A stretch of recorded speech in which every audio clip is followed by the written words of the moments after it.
Hi, I'm Nathan from Lemonade, and in this video we're going to talk about the role of the liquidator, who the liquidator represents, and we might start delving a little bit into the powers of a liquidator. So, believe it or not, the liquidator does not represent the directors of the company. And so this gets a bit confusing to owners of companies, but the number one phone call I got working for bankruptcy trustees and liquidators was, we've appointed the liquidator, doesn't the liquidator work for us? And the answer is no. The liquidator is there to represent the creditors of the company. They're there to do it on a fair basis, but they are dictated to by the Corporations Act. So they must discharge their duties under the Corporations Act. So what's going to happen is, if you're putting your company into liquidation, you're going to meet with your liquidator. They're going to get you to sign some minutes. It will be the directors' minutes and members' minutes. So shareholders need to show up to these meetings. You may also get what's called a consent to short notice. And a consent to short notice simply means that you're not going to have a 21-day notice period.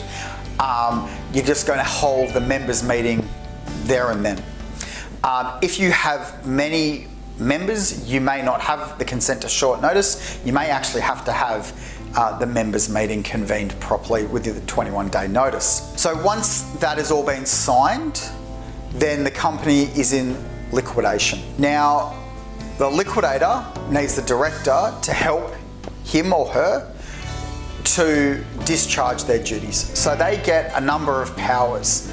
What they first want is the director to fill in what's called a ROCAP, or a report on the company's affairs and property. What this effectively is it is a snapshot about what the company owns and what it owes and who it owes it to. So things that will be discussed: who is the secured creditors, who are the employees, what entitlements are due to the employees, who are the unsecured creditors, and how much are they owed.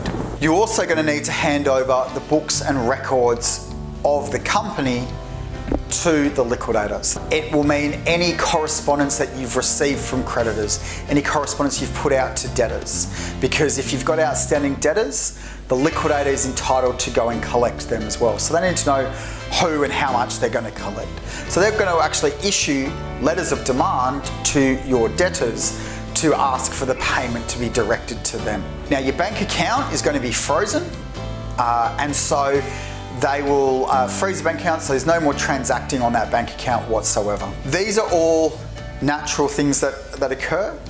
And then from the books and records that you've supplied or that they've gained from creditors, the liquidator is going to do an investigation into the affairs and dealings of the company.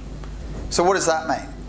It means that they're going to look at, who have you paid money to, how much, why, and is that outside the normal business practice?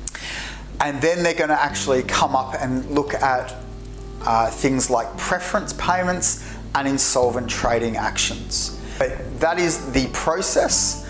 And then what the liquidator will do after his investigations is he will actually write a report back to creditors to say, this is what the investigations have uncovered, and if he thinks that there is a claim to go and pursue. After that has occurred, and if there is no claims to pursue, then the liquidator will apply to ASIC to have the company struck off, and that will be the end of the liquidation. So that's sort of an overview of the process. Be aware that every liquidator is different. They'll have different things that they require from you and ask of you, but the powers to investigation are broad. So please be aware that they're going to look into absolutely everything that the company has done and the things that the directors have done on behalf of the company. If you're thinking about putting your company into liquidation, give us a call. Let's make sure that it is the right thing for you to do, and that you are fully aware about what's going to happen the process and how that may affect the directors personally. So I hope that's been of use to you.